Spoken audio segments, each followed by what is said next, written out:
E beleza. Então, assim, eu vou relatar com vocês um pouco da minha experiência, como foi durante a residência, alguns protocolos, o que é mais praticado a campo, você consegue praticar também, né? Porque não adianta, às vezes, você ter muitas ideias, os melhores fármacos, se você não tem esse recurso para ser aplicado a campo, tá? Então, vamos lá. Primeiramente, já falando nisso, a escolha da técnica a campo sofre algumas interferências importantes. Primeiro, temperamento do animal, né? Lógico. Você tem um animal, um equino, chucro, um bovino indócil, aquela vaca Nelore, se ela tiver parido, então, são animais muito complicados você fazer um manuseio deles, correndo um risco de físico, de lesão para você e para as pessoas que estão te ajudando. Então, o temperamento desse animal vai influenciar fármacos, até mesmo mudar a dose que você vai utilizar. Estado geral e categoria de risco, ASA desse paciente. Categoria de ASA é mais utilizado por nós anestesistas. Na anestesia a campo, quem vai trabalhar a campo, raramente você vai chamar um anestesista para ir lá. Ou um colega vai te ajudar, ou você vai fazer o procedimento e instruir alguém a te auxiliar na anestesia. Mas geralmente a campo você está sozinho. Então, essa classificação ASA nada mais do que é a forma clínica de como está o seu paciente. Ele é um paciente que tem uma possível infecção, ele está debilitado, ele está anêmico, como o seu paciente está. Porque se seu paciente estiver muito debilitado, doses altas e alguns fármacos podem acrescentar algum tipo de risco para esse paciente. Se é um procedimento rígido, eletivo, num paciente saudável, você consegue usar outros tipos de fármacos e talvez necessite de doses maiores. Então, o estado clínico do seu paciente também vai fazer influência na escolha do seu protocolo. Recursos e fármacos, custo.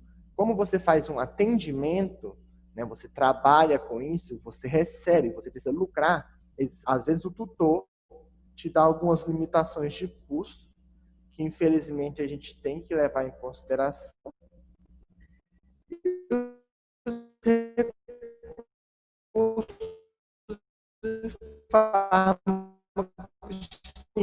Situações onde você é o seu isso. Então, dependendo da situação, você pode ter uma gama de fármacos, que isso facilita na sua escolha, ou algumas vezes não, você tem poucas opções de fármacos, tá? A gente vai falar um pouco desses fármacos mais para frente, e dentro dessas poucas opções você tem que saber escolher o melhor protocolo aí, a melhor situação de se usar para determinado tipo de procedimento.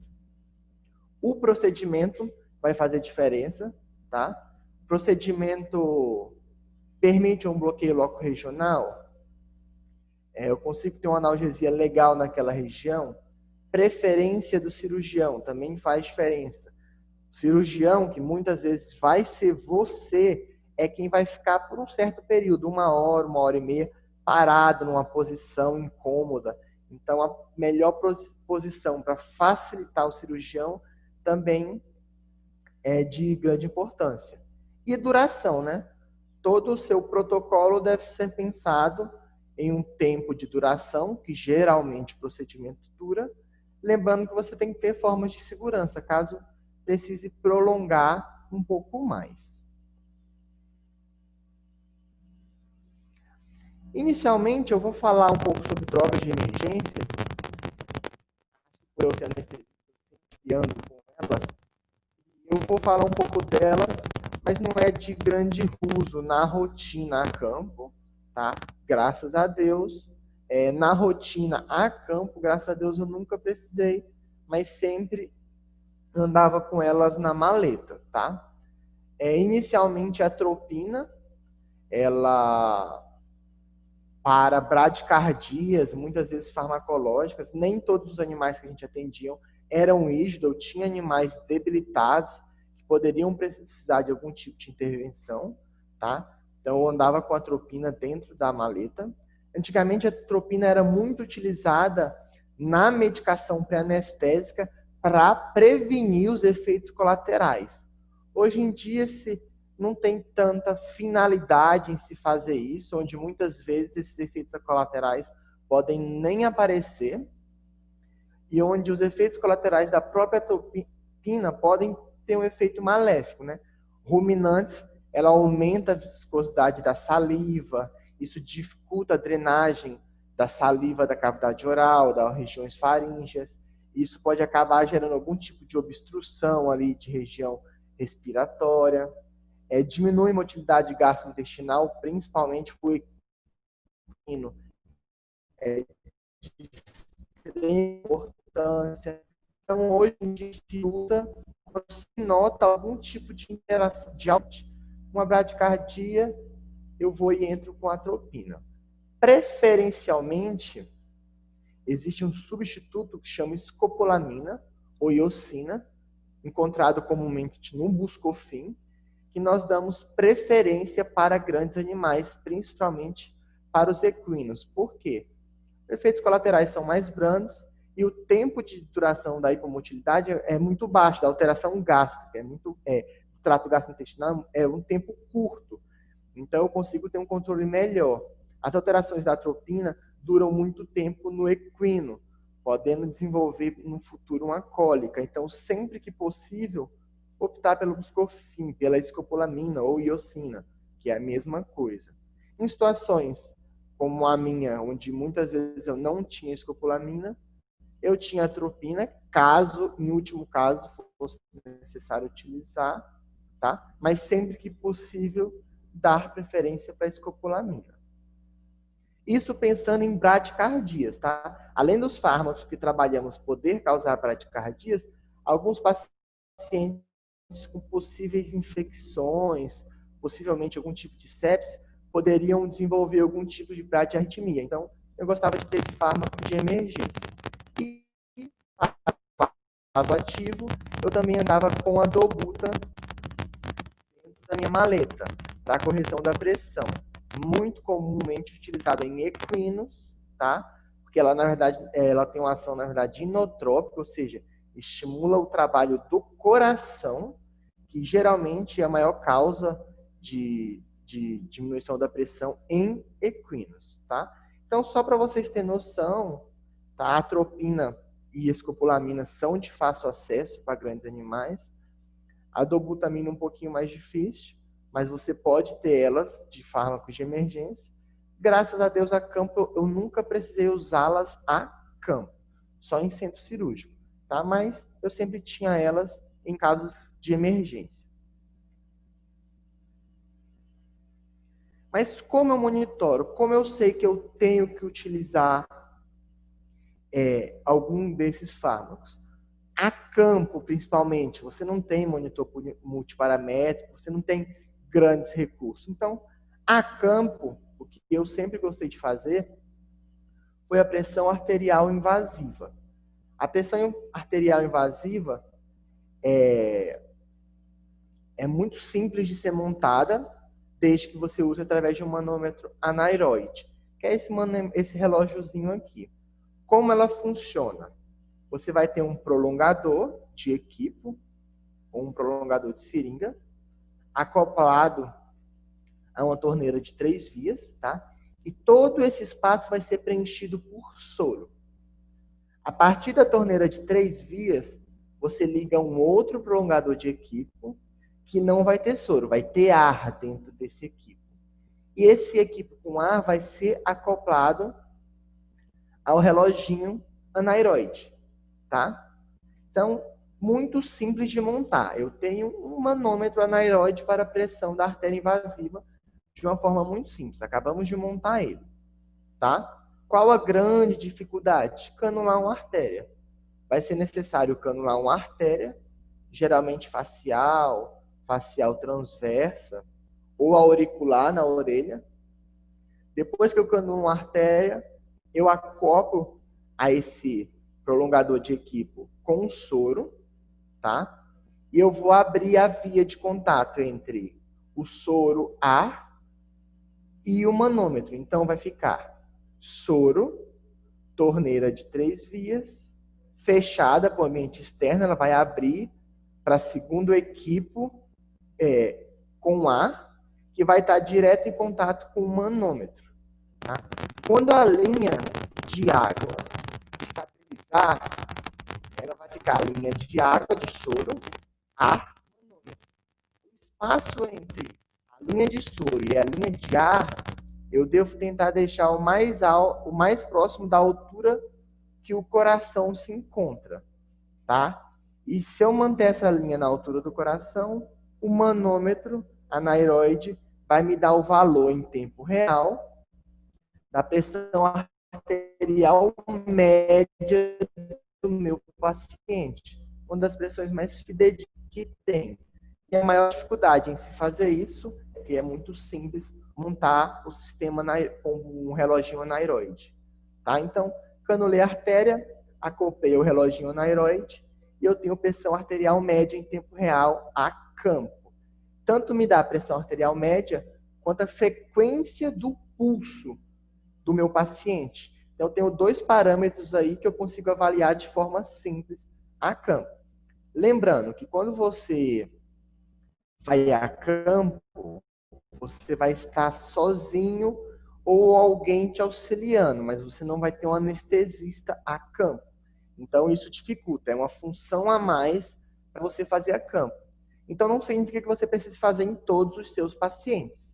Mas pacientes debilitados, com uma possível sepse, que está com uma condição ruim, que você suspeita que ele pode desenvolver algum tipo de complicação durante o seu procedimento, seriam candidatos onde eu indico que você perca ali uns 5 minutos para canular uma invasiva e ter uma monitoração mais complexa. Depois que você canulou, colocou, fixou tudo certinho, você não vai ter que se preocupar mais tanto com essa pressão, somente em olhar. Posicione o relógio de uma forma que fique fácil para você olhar. Tá? Então, lembrando, sozinho, animais mais debilitados, com um risco maior, eu indicaria esse tipo de monitoração. Então, aqui é um vídeo, só para vocês terem noção, tá? Esse é o pulso de um equino, um pulso normal, tá? A artéria facial canulada. Apesar de estarmos dentro de um centro cirúrgico, tá? É o mesmo sistema aplicado a campo, tá? A artéria facial canulada, o pulso ligado ao prolongador de equipo, ligado aqui no final no reloginho anaeroide, tá? Me dando aí uma pressão mais ou menos de 70 de média, que é o valor mínimo aceito para um equino.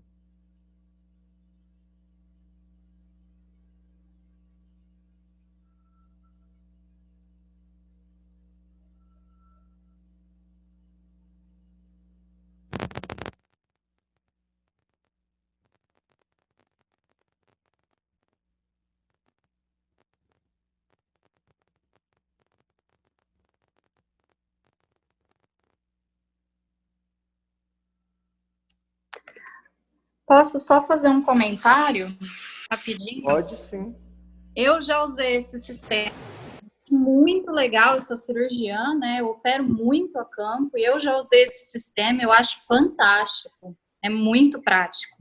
Então, gente, vocês acham que não funciona, que não dá para fazer? Dá para fazer, eu opero sozinho. Eu opero sozinho, então muito legal, muito rápido, muito fácil de fazer. Tá? Só para vocês verem que é fácil e dá para fazer a campo, tá bom? E é a realidade, né? E é a no realidade. meu caso, você vai estar sozinha a campo, né? Uhum. Sim, pois é. Muito legal. Eu faço em animal mais velho. Eu operei uma vez uma pitiose num cavalo de mais de 20 anos de idade. Aí não tem jeito, precisa usar. É um paciente de risco. Tá muito legal. Isso foi o legal que eu quis dizer. Não precisa ser em todos, principalmente procedimento rápido, que você sabe que vai ser rápido. Paciente isso, mas um animal de 20 anos, um equino de 20 anos, seria um ótimo candidato para ter uma comparação. Capitiosa na região. Muito fácil. Então, só isso. Obrigada, viu? Legal, não? Legal saber também opinião de outras pessoas que usam também, para a galera ver que dá para fazer.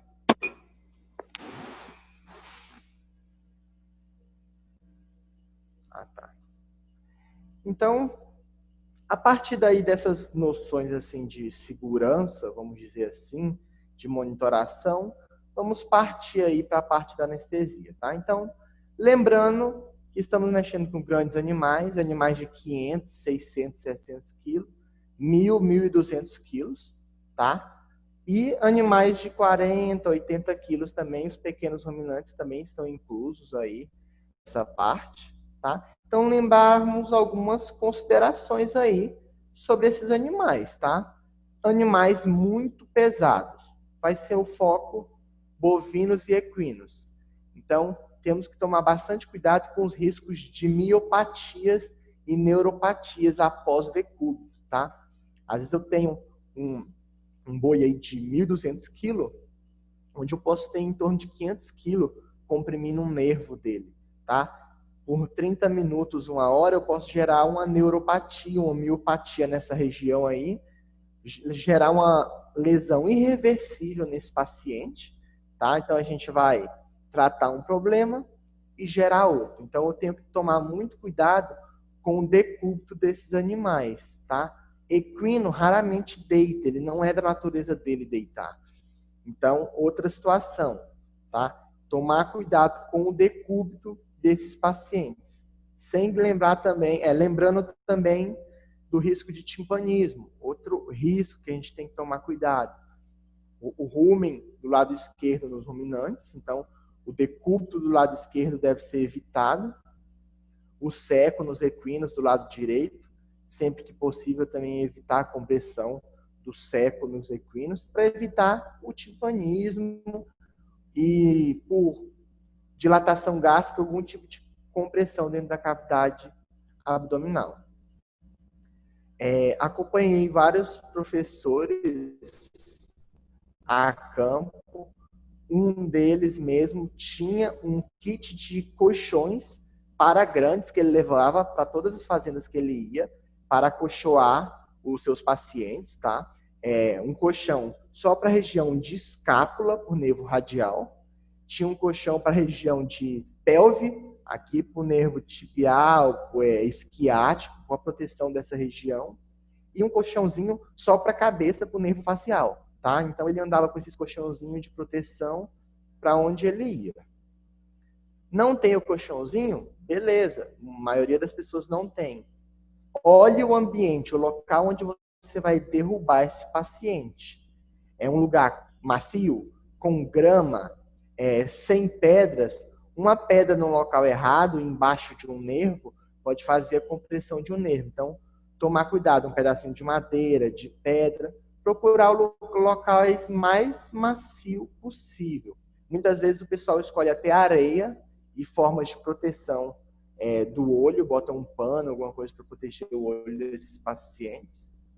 Só que a areia, pode ser uma fonte de contaminação aí, pode acabar entrando na ferida, então tomar cuidado também, tá? Mas sempre tentar uma forma de acolchoar, de proteger esse paciente.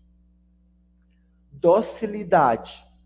Temos uma docilidade aí diferente entre as espécies que trabalham com grandes animais.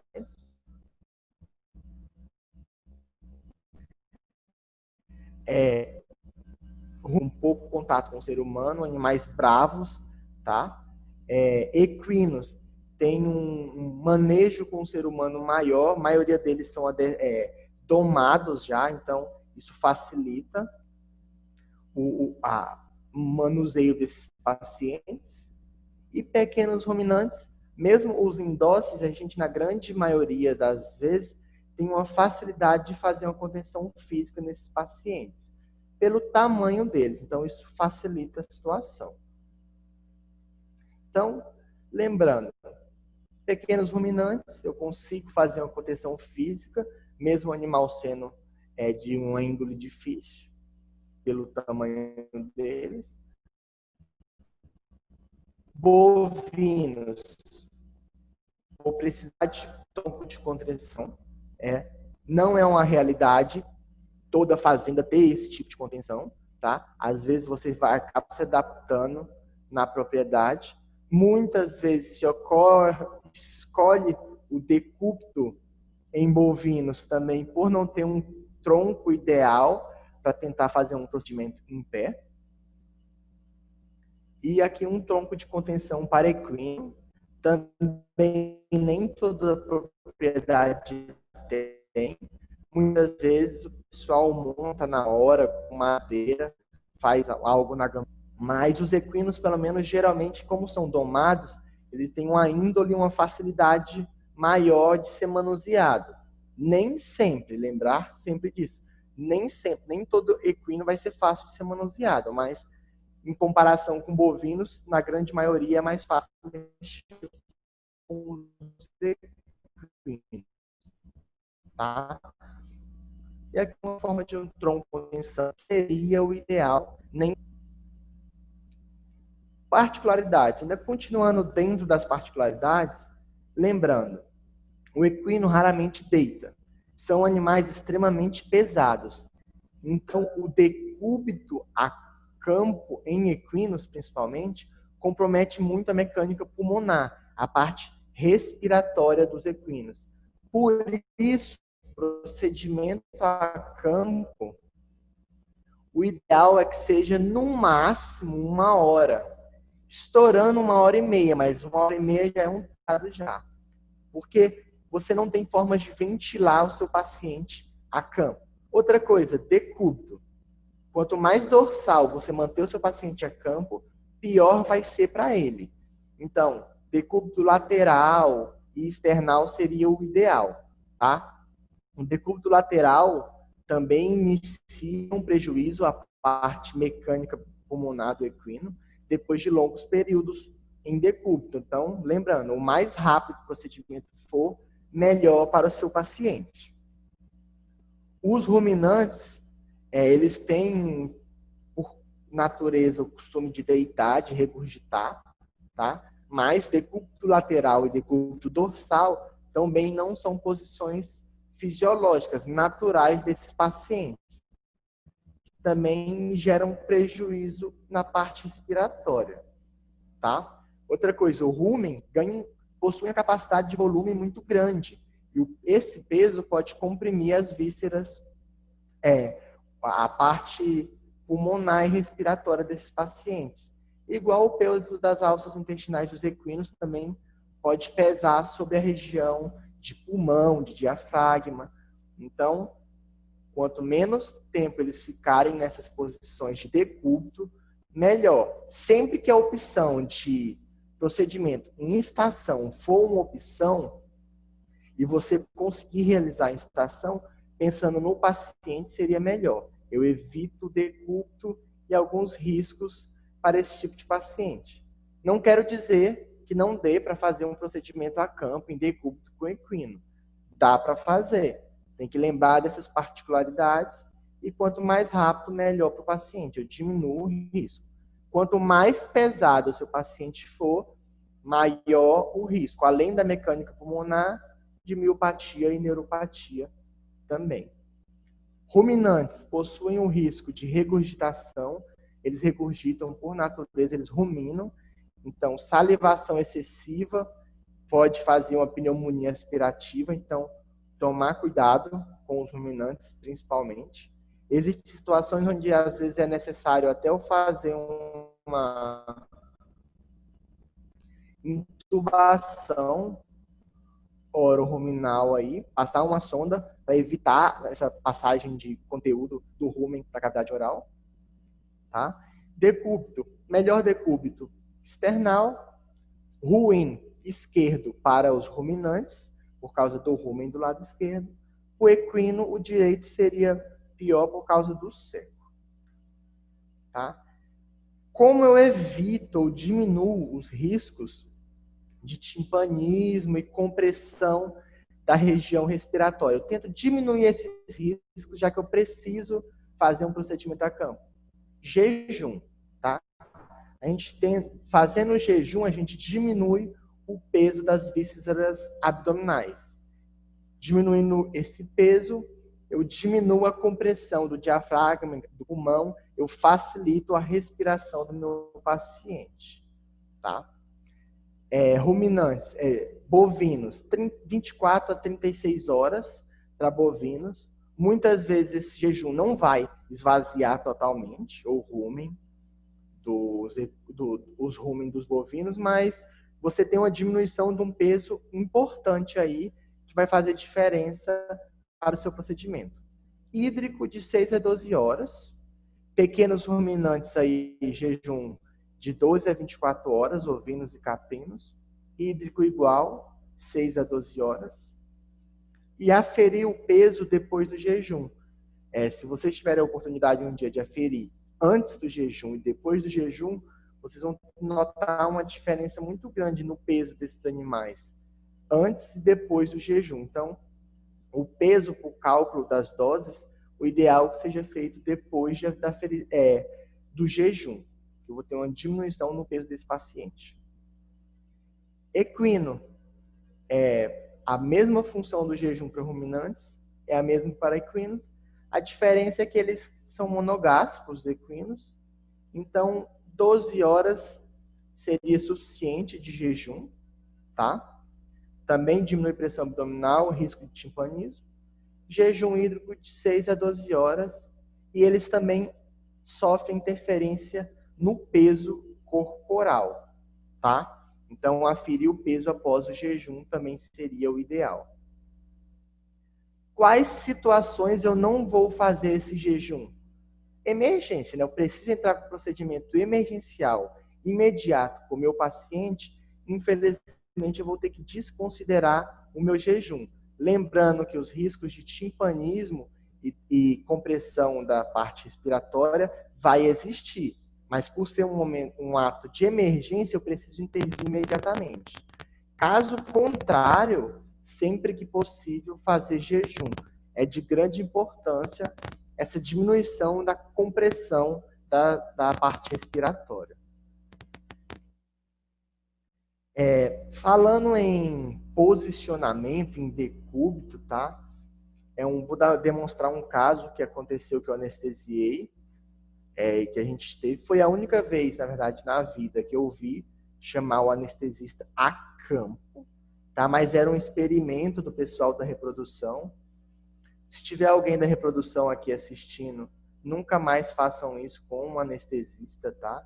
O pessoal aí, a professora Carol, que opera direto a campo, acho que ela vai sentir o que eu estou falando, que foi uma posição árdua e difícil de acompanhar esse paciente, tá?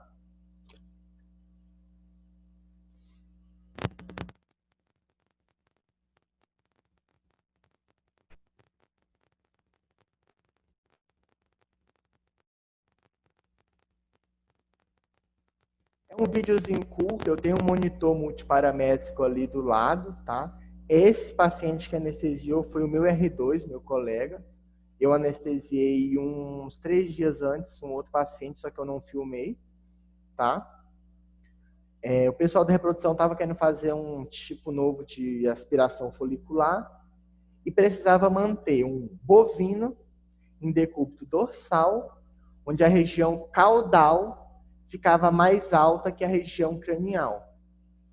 Foi horrível anestesiar esses pacientes, tá? Teoricamente, era um procedimento rápido, de 20 a 30 minutos. A gente conseguiu anestesiar, mas foi muito complicado, principalmente que o tempo de 30 minutos não se manteve. Como eles estavam fazendo um teste, eles também não tinham tanta prática. Alguns pacientes duraram seus 30 minutos, 40 minutos, mas muitos pacientes passou de 1 hora o tempo de duração. Após os 30 minutos, No caso, já que nós tínhamos um monitor multiparamétrico, após 30 minutos, 40 minutos, a oximetria desse paciente começou a cair de forma importante. A regurgitação, eles começaram a fazer bastante salivação e regurgitação, tá? Mesmo estando em jejum. Então, foi uma posição ingrata. Até um período de meia hora, a gente conseguiu manter tranquilamente. A partir daí, a gente começou a apresentar algumas complicações. O paciente que eu anestesiei, como a gente estava na faculdade, depois de 40 minutos, 50 minutos, eu tive que entubar esse paciente na posição que ele estava. Aí eu entubei ele para melhorar a via aérea, porque a oximetria dele caiu bastante. E depois de 1h e 20, mais ou menos, eu tive que entrar com suplementação de oxigênio. Intubação você consegue até fazer a campo, mas oxigênio não. Então, o oxigênio eu consegui suplementar porque eu estava na faculdade. Esse vídeo demonstrado aí, um colega meu que fez a campo, então ele também precisou entubar. Acho que foram 3 animais, 2 eu acho que ele teve que entubar, só que sem suplementação de oxigênio, tá?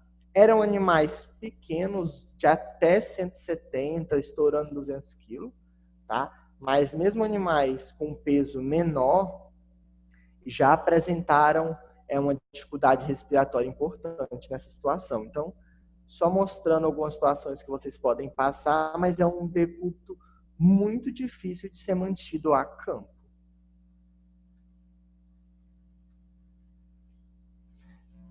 Bom, então a partir de agora, eu vou partir para os protocolos, vou falar das medicações em si que a gente utiliza a campo, tá? Como é procedimentos a campo, eu vou focar o que seria mais uma realidade a campo.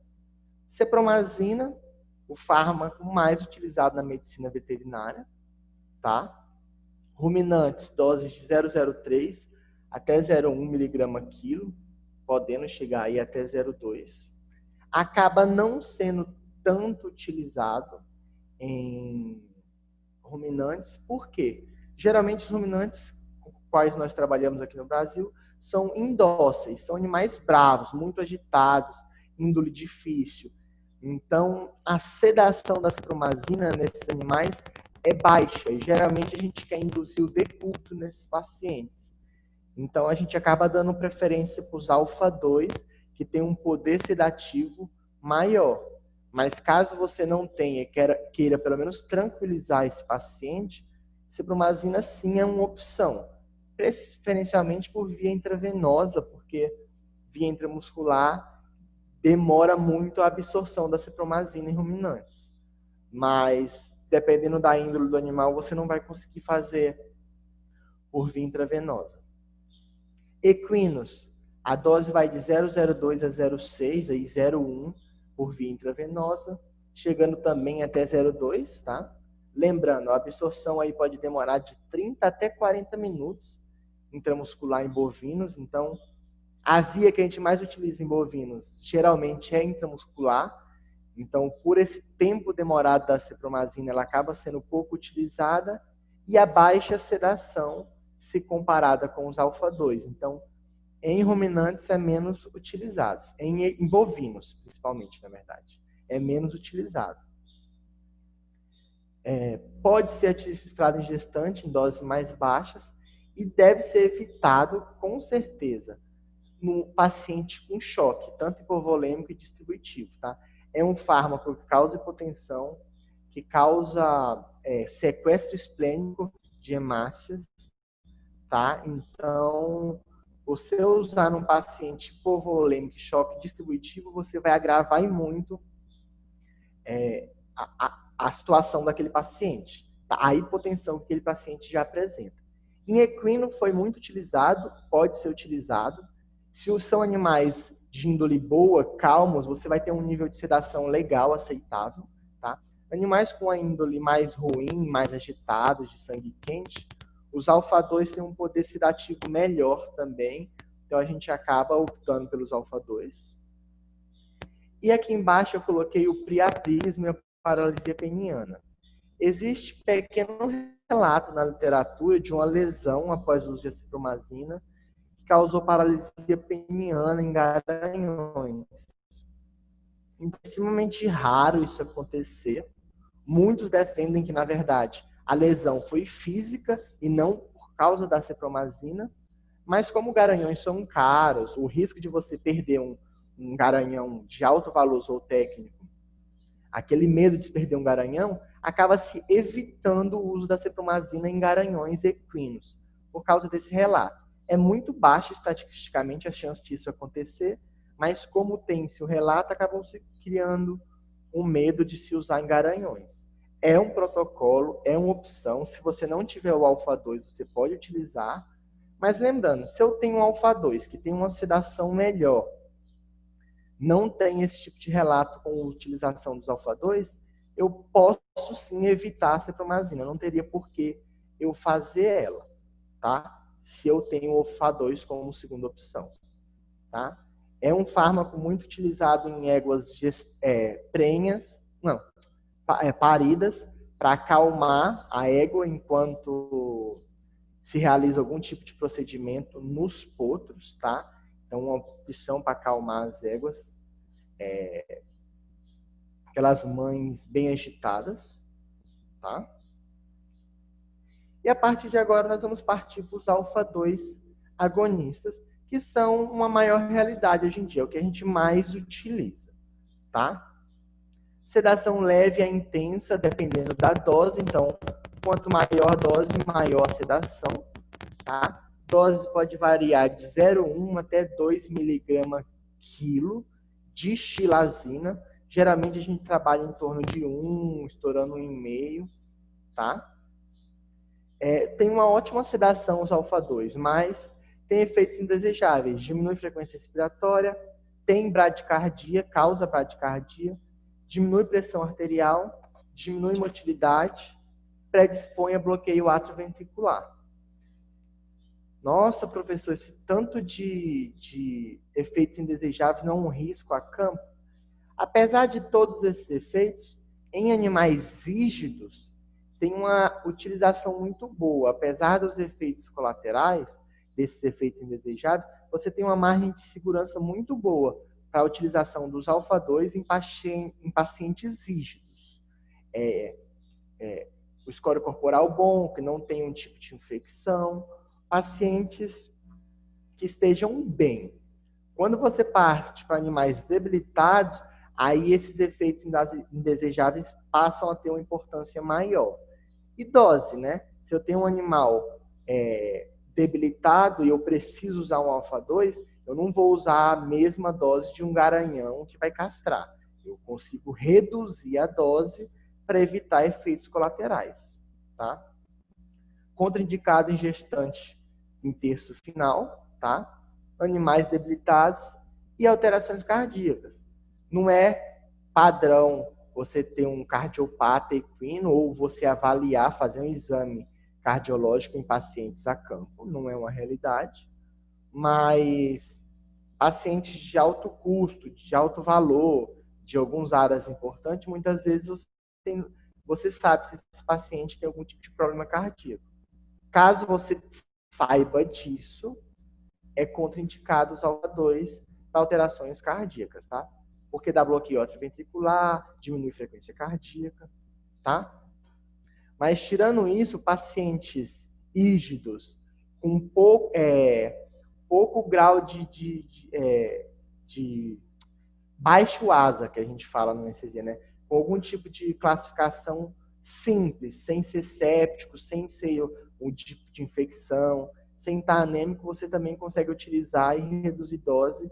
É um fármaco bastante utilizado na rotina a campo. Para sedação em pé, em equino. Você mantém esse equino em pé, tá? Para procedimentos em pé.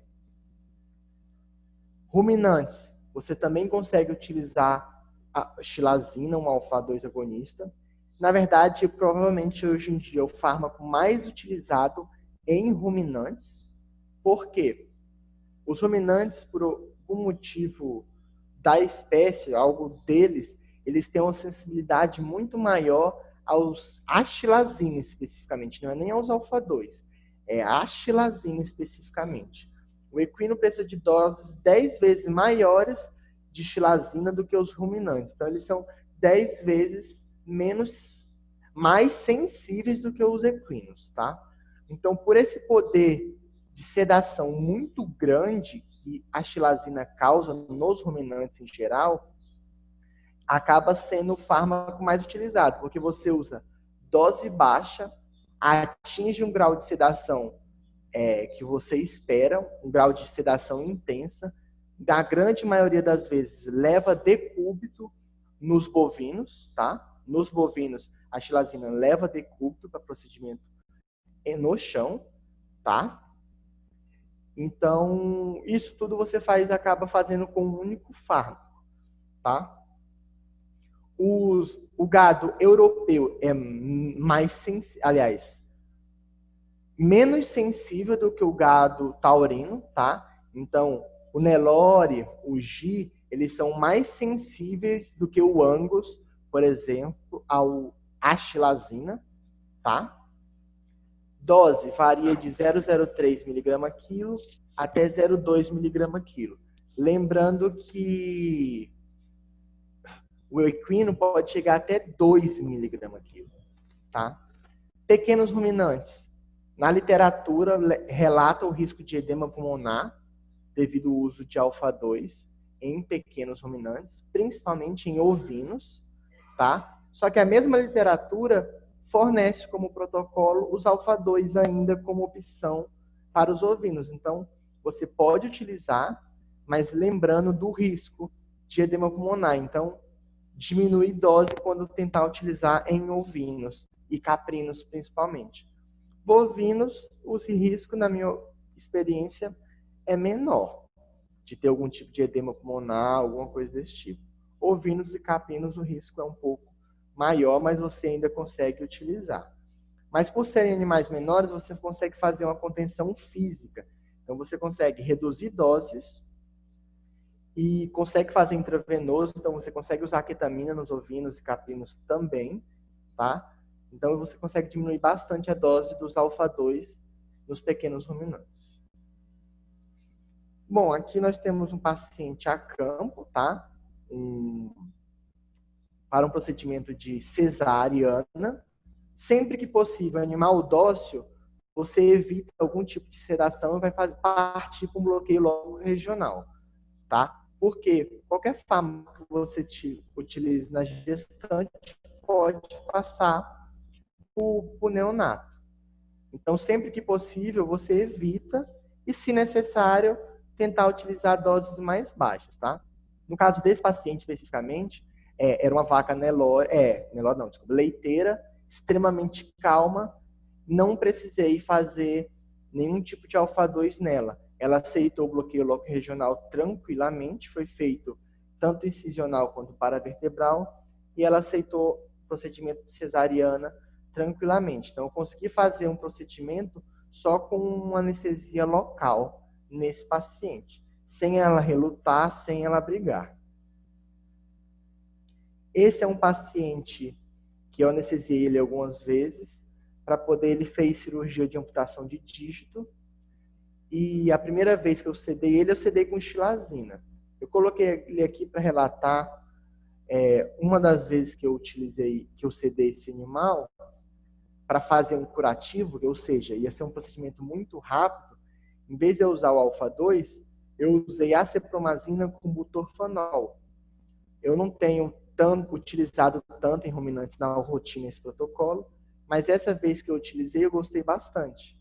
Demorou um pouco mais do que com a xilazina para esse animal cair, mas foi um protocolo que o animal veio a decúbito sozinho, external, aparentava estar mais consciente do que com o alfa-2, mas era um animal agitado, bravo, mas mesmo assim ele permitiu que a gente fizesse a contenção com as cordas, fizesse uma RIO, a gente conseguiu fazer o curativo, eu associei com bloqueio na hora de fazer o curativo, por causa que ia ter um estímulo doloroso.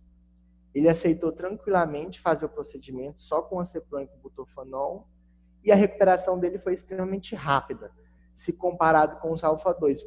Então, para um procedimento rápido de um curativo simples, seria uma opção, uma ocepromazina com butorfanol, por exemplo.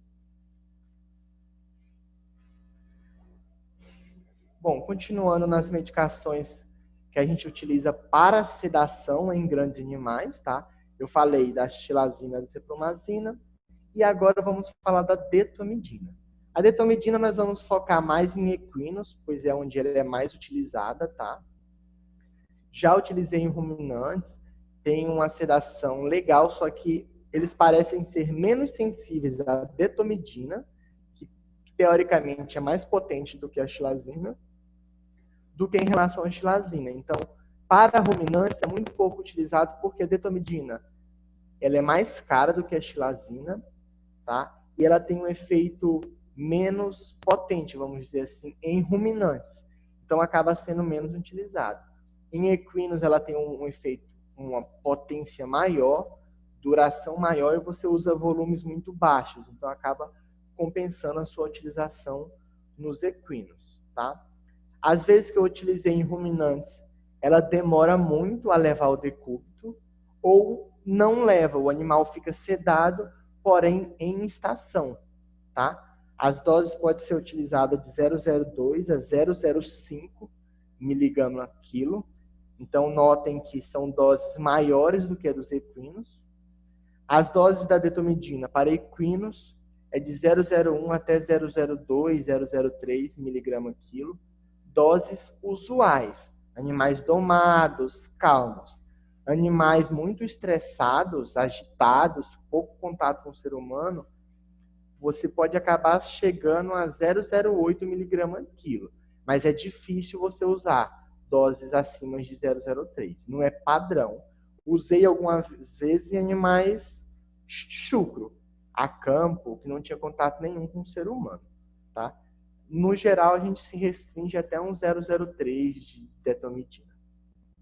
Tem os efeitos colaterais semelhantes ao da xilazina, os dois são alfa-2 do mesmo grupo, um tempo de sedação maior do que a xilazina em equinos.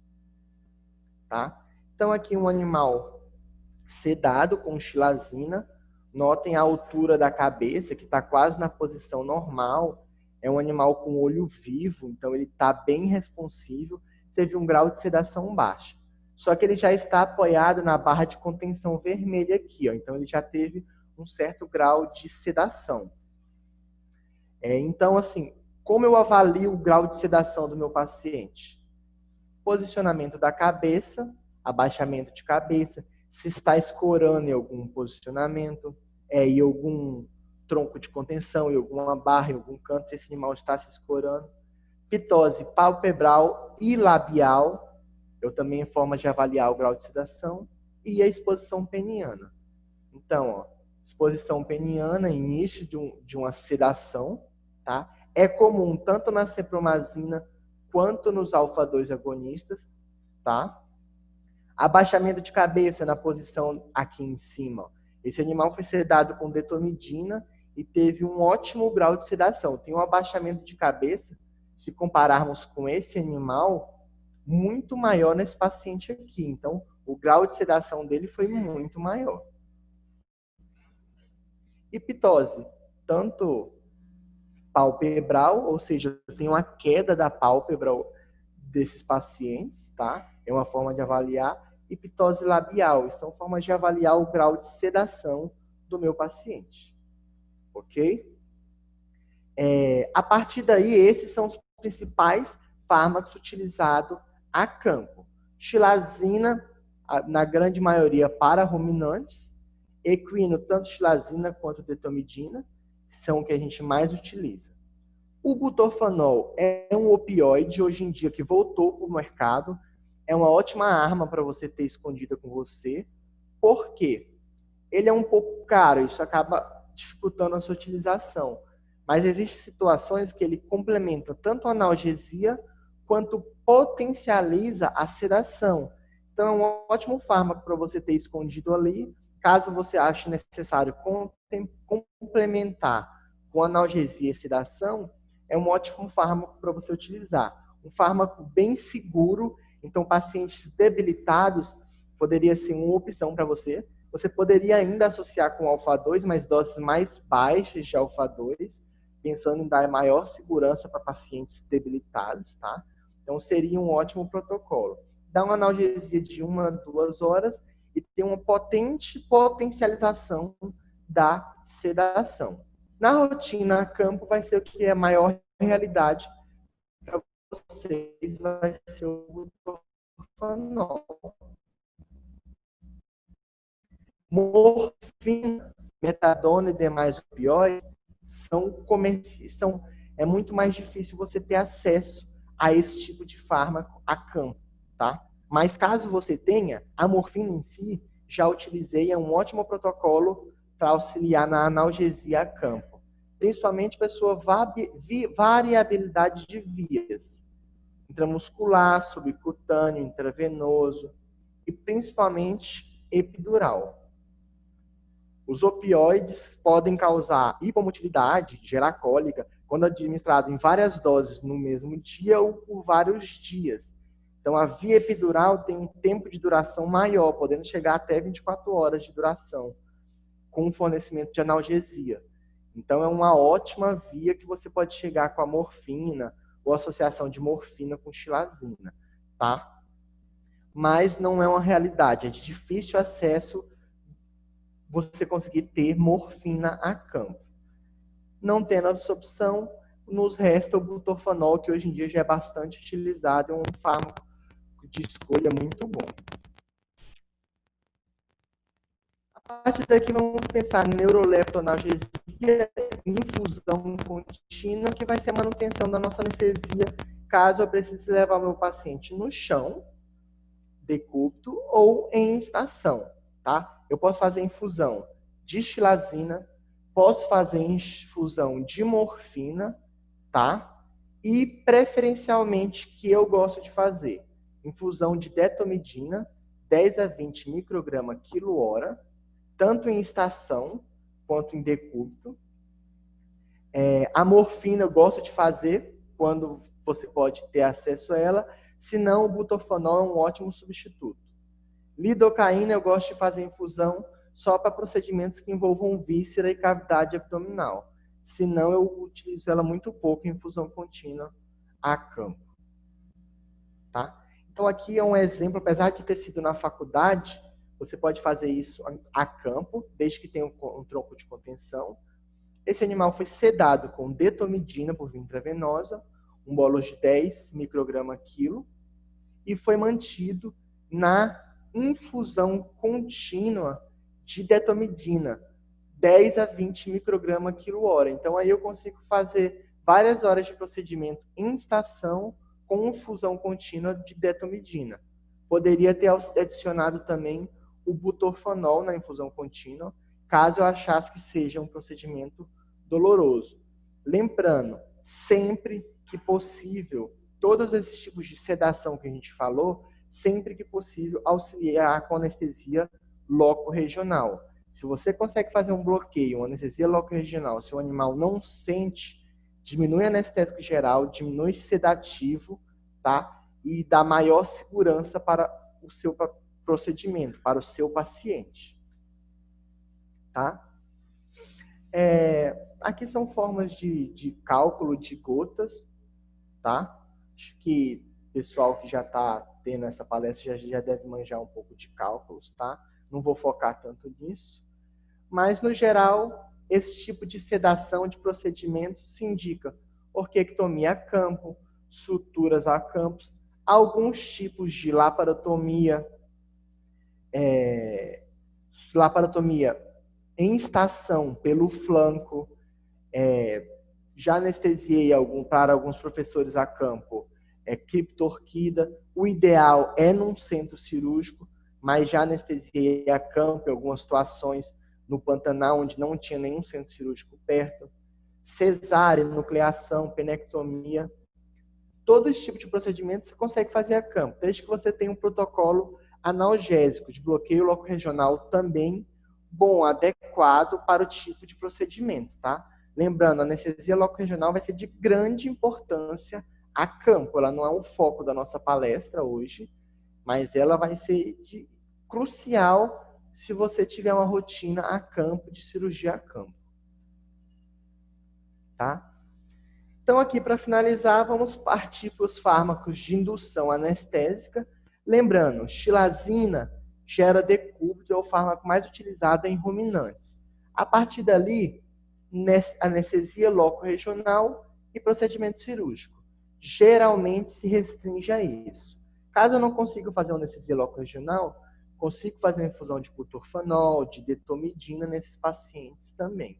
Mas indução a decúbito, indução anestésica, geralmente praticamos em equinos. Dá para praticar também em pequenos ruminantes, caso eu queira diminuir ou evitar o uso do alfa-2 por causa do edema pulmonar. Mas, no geral, é praticado em equinos. Cargo-chefe, ketamina. Fármaco de fácil acesso, boa margem de segurança, tá? Você consegue usar volume relativamente baixos, não é tão caro, então, inicialmente, o cargo-chefe.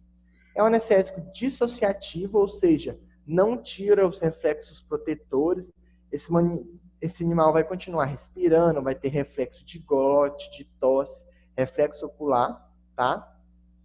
Tem um pouco de estimulação cardiovascular, mas de pouca importância, sim, clínica.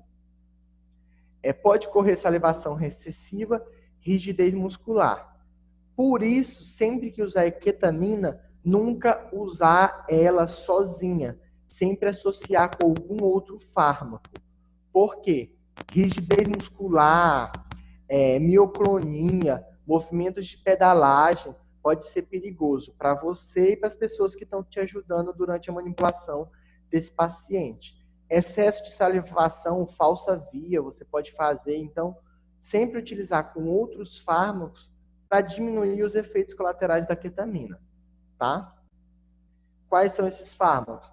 EGG, benzodiazepínicos e os alfa-2 agonistas. Novamente, nós vamos falar agora mais para frente, tá? Então, pensando em indução anestésica, repetindo, ketamina é o cargo-chefe, tá? Geralmente, mais utilizado. Dose de 2,2 a 2,5 miligrama quilo. E como fármaco adjuvante, para evitar os efeitos colaterais, a campo de escolha, os alfa-2 agonistas. Por quê? Fácil acesso, o custo não é tão alto, tem um ótimo relaxamento muscular, uma ótima sedação. Então, a campo, em escolha, a gente geralmente dá preferência para os alfa-2.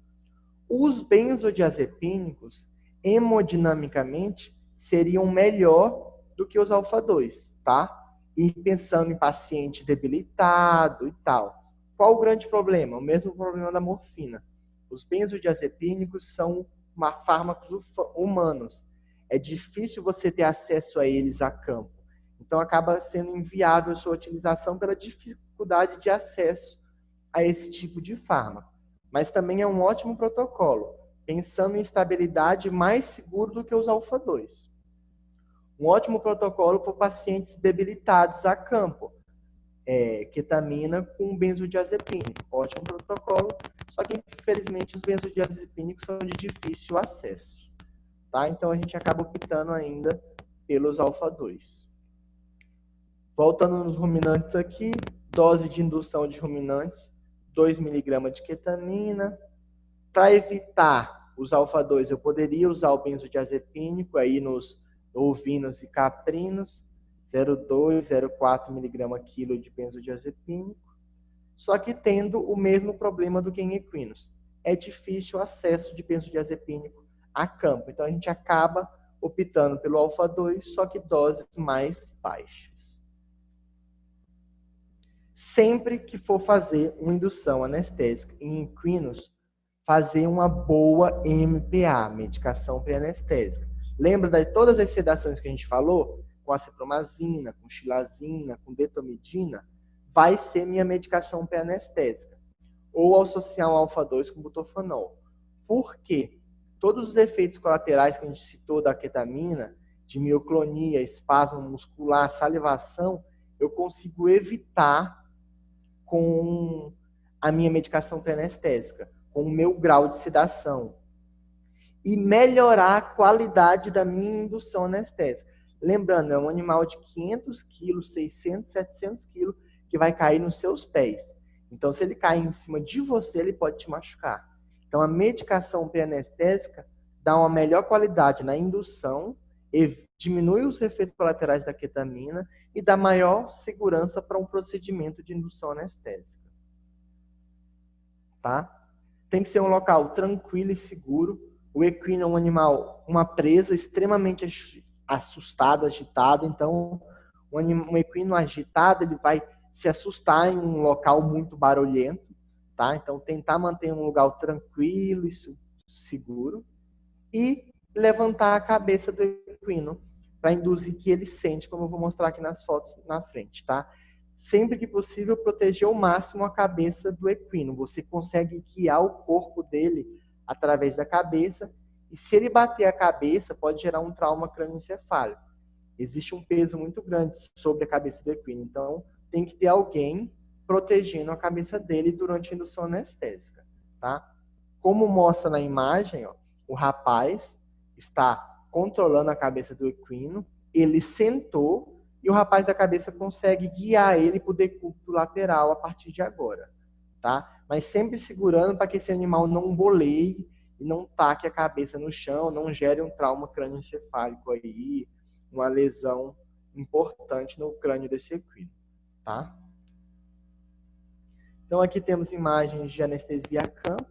Essa primeira imagem são os colchões que eu falei, que o professor utilizava para acolchoamento, tá? O colchãozinho cinza é só para a cabeça. O colchão azul mais embaixo aqui, ó, ele possui 2 colchões azuis desses, um para a região de escápula, para a região de nervo radial, e um para a região aqui de glúteo, de região de nervo isquiático e tibial, tá? Sempre lembrar de conter a cabeça do equino quando ele estiver no chão, enquanto você não tiver certeza que ele está num plano anestésico legal, para evitar que ele se mova e machuque alguém, tá? E agora, para finalizar, vamos falar do manutenção anestésica a campo, que a gente mais utiliza de manutenção anestésica a campo. O cargo-chefe para manutenção a campo é o EGG, o éter-glicerol guaiacol ou guaifenesina, tá? Eu tenho ele tanto em pó, que eu posso diluir nas concentrações que eu quiser, como eu tenho o EGG comercial, que a gente fala, que ele é um frasquinho de 500 ml, que vem somente na concentração a 10%, ou seja, 100 miligramas por ml, tá? É um relaxante muscular de ação central, tá? Ou seja, ele tem pouca hipnose, pouco sono. O seu efeito de contenção no nossos pacientes geralmente é por relaxamento muscular e não por sono, por induzir ao sono, tá?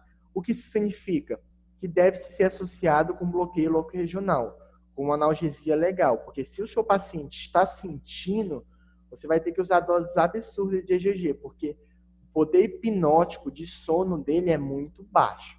Ele tem mais ação de relaxante muscular. Paciente sem dor consegue relaxar tranquilamente. Paciente com dor não consegue ter um relaxamento legal, tá? Utilizado para anestesias curta duração, tá? É um anestésico explicitamente por via intravenosa, deve ser utilizado. Ele pode causar necrose tecidual fora da veia. Importante, quanto maior a concentração, maior o risco de necrose se fora da veia, tá?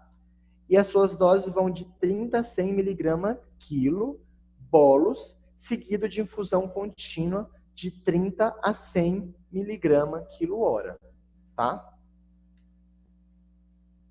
Então, aqui um paciente anestesiado a campo, tá? Esse sorinho amarelo aqui pendurado na árvore é o EGG comercial a 10%.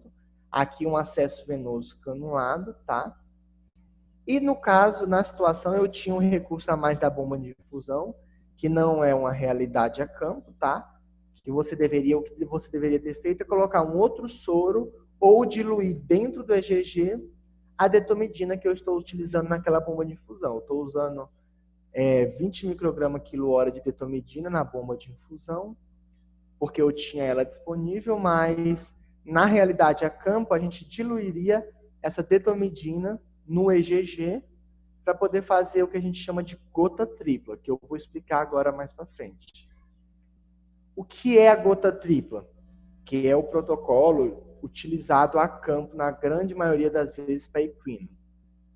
É uma associação no mesmo frasco de ketamina, xilazina e guaifenesina, ou seja, o EGG, tá?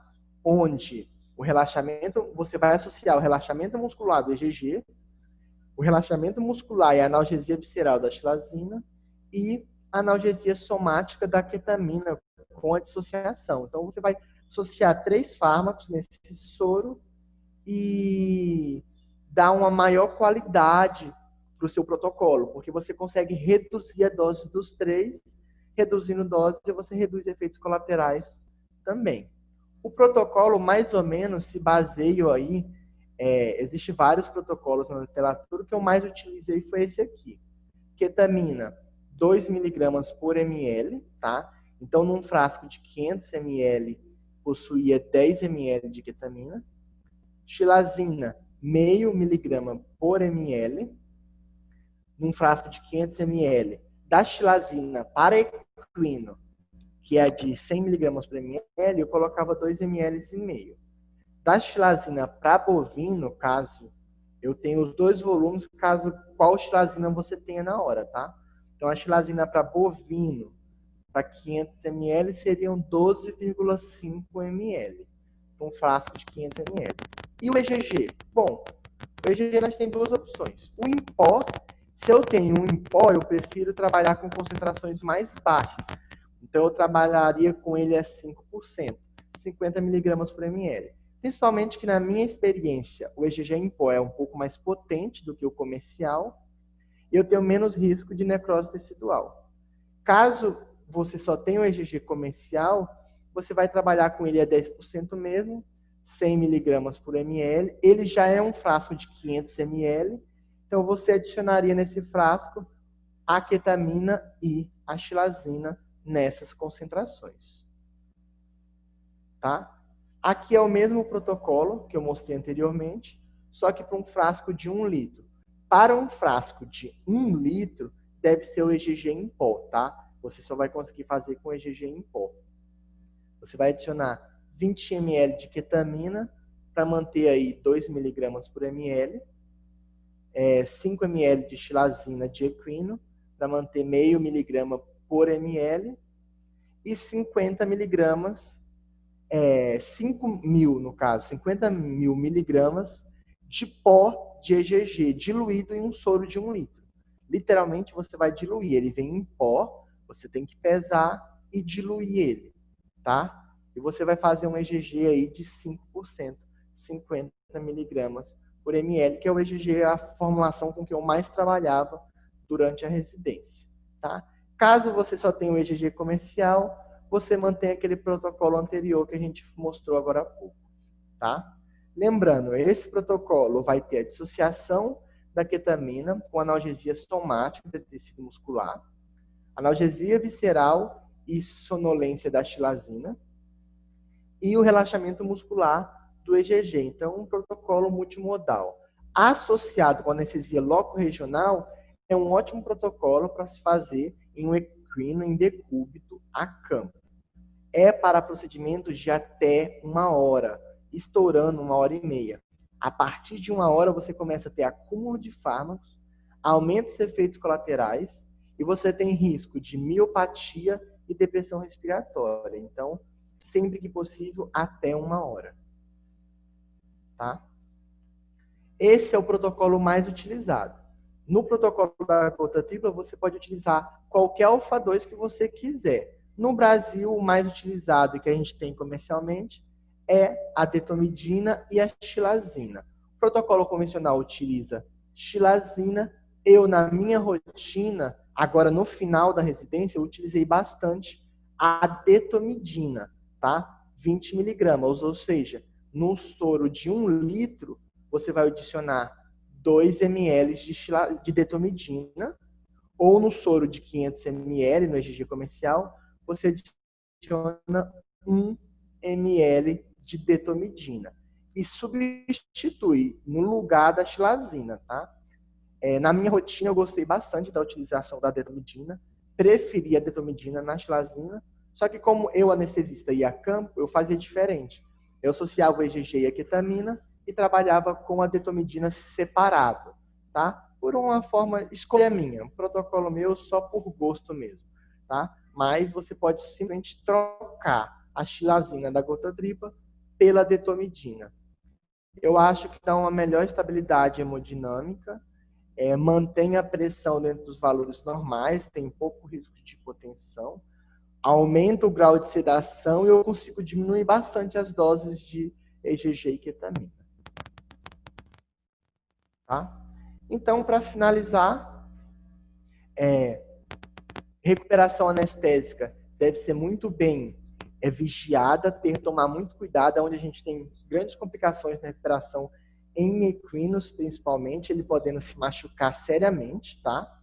Sempre que possível, tentar manter ele em decúbito external durante a recuperação anestésica, vai ser mais fisiológico, vai facilitar a recuperação desse paciente. Então, sempre que inicie a recuperação, sempre que possível, e que o paciente deixar, lembrar disso, manter ele em external. Tá? Lembrar que muitos animais que você tentar colocar em external, ele vai tentar levantar e ainda não é hora de levantar. Então, é preferível manter ele em decúbito lateral do que estimular ele a levantar antes da hora. Principais complicações: timpanismo, regurgitação no caso dos ruminantes, hipoventilação por causa do peso das vísceras abdominais, tanto em equinos quanto em bovinos, e as miopatias e neuropatias. Então, todo o cuidado que você tomar no transoperatório vai repercutir na sua recuperação anestésica. Tá? Então, recuperação anestésica de bovinos aqui no canto inferior direito é feito sozinho a pasto. Você solta a corda, ele geralmente só foi sedado com xilazina ou cipromazina, e ele coloca ele na posição de external, ele vai recuperar sozinho. Equino precisa de um suporte melhor. Você vai ter que fazer uma contenção dele no chão aí por alguns minutos até ele eliminar a maioria dos fármacos. E de várias opções. Tem gente que, depois de algum tempo fazendo contenção, solta para ele fazer recuperação sozinho. E tem gente que dá prioridade para o protocolo de auxiliar na recuperação desses pacientes. Tá? Eu já fiz as duas formas de recuperação. Não tenho nenhuma escolha preferencial entre recuperar auxiliando e soltar ele para recuperar sozinho. A grande diferença é que quando você soltar ele para ele recuperar sozinho, você vai ter que ter certeza que ele já tem força suficiente para ficar em pé. Senão ele pode cair e começar a bolear e se machucar. Tá? Então você tende a segurar ele um pouco mais no chão. Isso vai da sua rotina, da sua experiência, da sua avaliação de como é que ele está, dos sinais que ele está demonstrando já de que ele já está mais consciente, tá? Aqui um equino foi feito o procedimento de castração a campo, em decúbito, então ele está anestesiado, próximo da recuperação, com contenção de corda, tá? Esse paciente eu fiz a contenção o máximo que eu pude com auxílio de cordas. Como era um animal dócil, tranquilo, ele permitiu fazer uma contenção por período bom, eu soltei ele fez a recuperação sozinho. Bom, então, a princípio, é isso. Dúvidas, quem tiver. Acho que eu passei um pouquinho do meu tempo. E aí, gente? Vocês têm alguma dúvida? Não. Não? É hora de vocês abrirem o microfone. Se vocês tiverem alguma dúvida, vamos perguntar. Não? Todo mundo sabe fazer agora anestesia a campo. Tranquilo. Na teoria parece. Não é tão fácil assim, gente. Eu sei. É isso que eu ia falar. Na hora mesmo de ir lá, prática, pegar é outra coisa. Professora, foi bem esclarecido. Lógico que a campo é totalmente diferente, né? Não é tudo bonitinho, alinhado, como a gente poderia ver na teoria, mas foi bem esclarecido, tanto as partes dos fármacos como as suas reações. Aí é que tá, Inácio. É alinhado, entendeu? Tem que ser alinhado. A diferença é que a gente se prepara, previne, né? Se prepara para potenciais complicações, estuda farmacologia, estuda a duração, o tempo de duração das drogas, e você consegue fazer uma anestesia, óbvio que não durante 3 horas, 2 horas, mas durante o período hábil da anestesia intravenosa, você consegue fazer com toda a segurança de como se você estivesse fazendo num centro cirúrgico. Mas para isso precisa estudar, tá? Anestesia é um negócio que precisa estudar bastante, tá? Mas você consegue fazer com toda a segurança possível.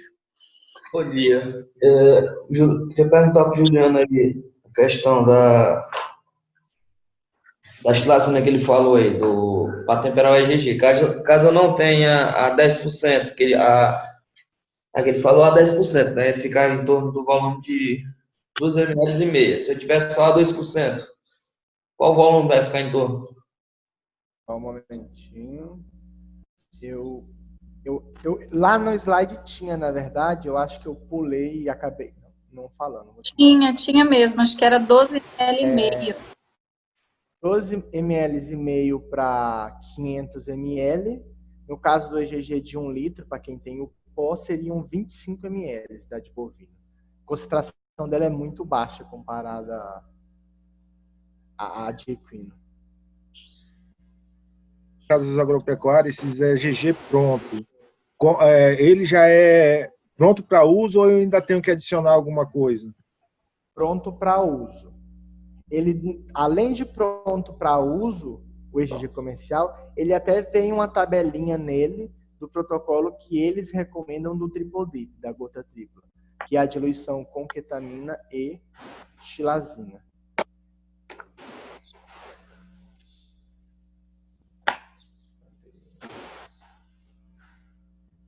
Professor, acho interessante comentar, né, para redução de dose de fármacos e manter a anestesia o mais segura possível, sobre anestesia local. Isso. É que eu até estava com os slides aqui, mas é que, na verdade, tem que ser uma aula à parte, porque a anestesia local é uma gama de bloqueios que acho que até a professora Carol acaba que vai ter mais recursos, porque ela deve praticar mais a campo. É uma quantidade de bloqueios que a gente tem muito grande.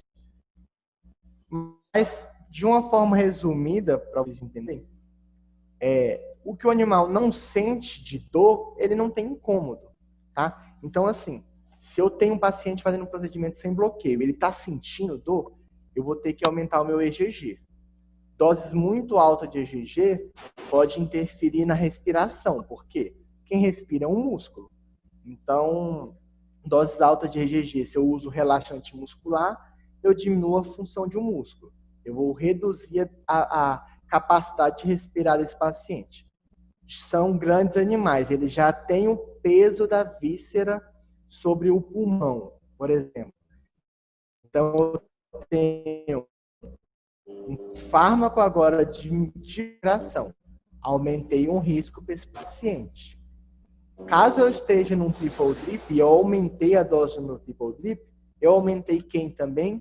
Xilazina. Xilazina faz o quê? Bloqueio atrioventricular, bradicardia, pode gerar hipotensão, doses altas de EGG pode gerar hipotensão. Então, quando eu associo com qualquer tipo de bloqueio loco-regional, a analgesia gerada é tão boa que eu reduzo doses. Olha, as doses de EGG que eu coloquei foram de 30 a 100 mg/kg. Na rotina, você vai usar em torno de 100, 80 mg/kg e 80 a 100 mg/kg na rotina.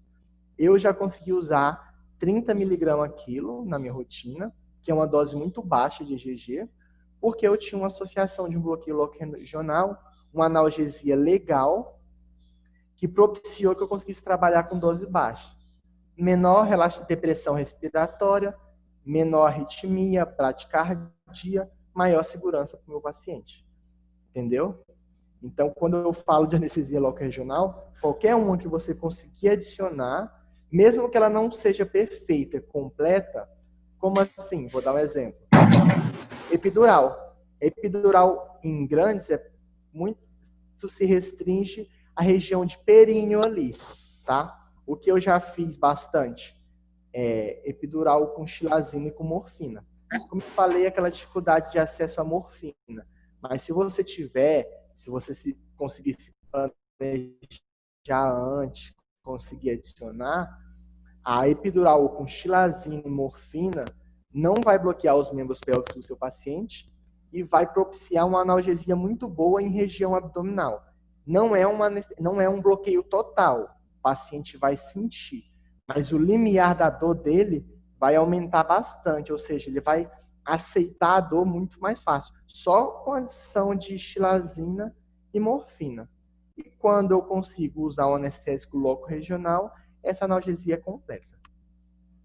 Beleza? Respondi mais ou menos? Fantástico. Para mim, anestesia local é metade da anestesia é anestesia local. Eu acho muito legal. Obrigada, viu? Eu acho interessante deixar isso bem claro para todo mundo. Tem uma pergunta aqui da Analice. Ela está perguntando se a dose da anestesia varia de acordo com a idade do paciente. Muda sim, mas no geral, a partir de 6 meses de idade, mais ou menos, que os equinos, principalmente, começam a atingir uma fisiologia de cavalo adulto, a partir de uns 6 meses, mais ou menos, de idade, eles começam a diminuir a frequência cardíaca, ficar mais parecida com de um equino adulto. Eu começo a trabalhar com doses bem semelhantes. E o que mais interfere para mim mudar a dose, muitas vezes, é a índole desse paciente. Menores que 6 meses, eles começam a ter um metabolismo mais rápido, a frequência cardíaca mais rápida. Então, com menos de 6 meses, eu geralmente necessito trabalhar com doses mais altas. Só que aí que está o problema. Quanto menor e mais novo o animal, eu preciso de doses mais rápidas. Tenho dificuldade para fazer uma manutenção legal da anestesia dele. Por quê? Ele aprofunda rápido e superficializa rápido. Então, aquele paciente que você tem que ficar meio de olho na anestesia. Se você soltar a mão demais, ele pode aprofundar muito rápido. Se você segurar a mão demais, ele pode começar a mexer dentro de um procedimento. Mas aí, a partir de uns 6 meses, 8 meses de idade, eu começo a trabalhar com doses iguais e considero mais a índole do meu paciente. A índole do seu paciente vai fazer um pouco mais de diferença. Pelo menos na minha rotina foi o que mais fez diferença. E se ele tem uma comorbidade, né? Se ele tem alguma comorbidade e idade avançada. O paciente muito idoso também, aí você consegue reduzir doses bastante. Beleza? Certo. Muito obrigada. A Ana Caroline está perguntando como que você escolhe anestesia? Se é de acordo com o proprietário ou de acordo com o animal? Repete, professora, por favor. Ai, perdão. A Ana Caroline está perguntando como que você escolhe anestesia? Se é de acordo com o animal ou de acordo com o proprietário? Agora, acho que às vezes a professora Carol vai até responder melhor do que eu, porque, como eu falei, na anestesia a campo é difícil chamar um anestesista para ir lá, tá? Então, eu como anestesista, muitas vezes eu tento escolher por causa do animal, mas isso não é uma realidade a campo. Muitas vezes você não tem escolha, você tem que, às vezes, não escolher o fármaco pelo proprietário, mas o custo que ele te deu. Ó, eu tenho um valor limite que eu consigo gastar em relação à anestesia. E às vezes você vai ter que trabalhar dentro do valor que ele te deu, tá? Tem essa restrição de valor, que infelizmente a gente tem que considerar. Não gosto, não acho o ideal, mas a gente tem que considerar. Lembrando, logicamente, de pacientes debilitados e idosos, né? Não vou pegar um paciente séptico, um paciente idoso, mal, e vou falar pro cara, eu vou falar só na xilazina, em dose alta, para diminuir o custo para você. Não. É um paciente de alto risco. Eu não consigo fazer esse risco, ter esse risco sobre esse paciente. Quando pacientes mais rígidos, bem, aí eu consigo dar essa preferência para o proprietário. Legal. Então, é uma mistura, né? Um pouquinho do paciente, um pouco do proprietário. Tem que dançar aí para ver como é que você faz. Eu, particularmente, a minha anestesia é cara. Então, eu acabo priorizando o animal. Eu gosto de uma anestesia tranquila, o animal sem se mexer. Eu capricho muito na local. E até agora tem dado certo. Uso muito triple drip, muito mesmo. Tem uma pergunta da Cíntia. Ela está perguntando qual o protocolo para cesariana em bovinos a campo. Acho que é uma das cirurgias a campo das mais comuns aí, rotina de todo mundo, né, dos cirurgiões, e ela está perguntando sobre isso. Na rotina, sempre que possível, anestesia loco-regional. É muito comum no lado de leite você conseguir fazer isso. São animais mais dóceis, com muito mais manipulação com o ser humano, com mais contato com o ser humano. Então, muitas vezes, eles já estão deitados. Né? O gado de leite deita muito fácil. Então, você consegue fazer uma rio, a contenção com corda, sem muita briga e rejeição desses animais, e fazer uma anestesia local ali. Na minha rotina, que eu gostei bastante, incisional, eu apelo para incisional, eu acho difícil fazer um L invertido pelo volume e a extensão que você tem que fazer. O paravertebral, dependendo do tamanho do animal, você tem dificuldade para bloquear 13 ali. Então, na rotina, a incisional foi o que mais surtiu efeito. Só que sempre que eu consigo, eu associo com paravertebral. Por quê? Paravertebral, se você fizer ele, você consegue bloquear peritônio, que a incisional não vai bloquear. Mas, a princípio, a incisional foi o que surtiu o melhor efeito pela facilidade de se praticar ela. Tá? Conseguir fazer incisional só com corda seria o ideal, ter menos repercussão no bezerro. Caso eu não consiga, aí já vai entrar o gado Nelore. Geralmente é onde a gente tem problema. É aquela vaca que quer comer você vivo, mesmo prenha, mal, ela está debilitada, só que você vai chegar lá, ela vai estar deitada. No momento que você parar o seu carro, ela vai levantar e vir fungar no pé do curral. Então você vai ter dificuldade com esse animal. Aí você tem que optar pelo um fármaco de sedação. No caso, a xilazina. Eu dou bastante preferência para o uso da xilazina. O filhote pode sair um pouco deprimido, mas na rotinas que eu acompanhei, você consegue fazer as manobras e ele consegue sair muito bem.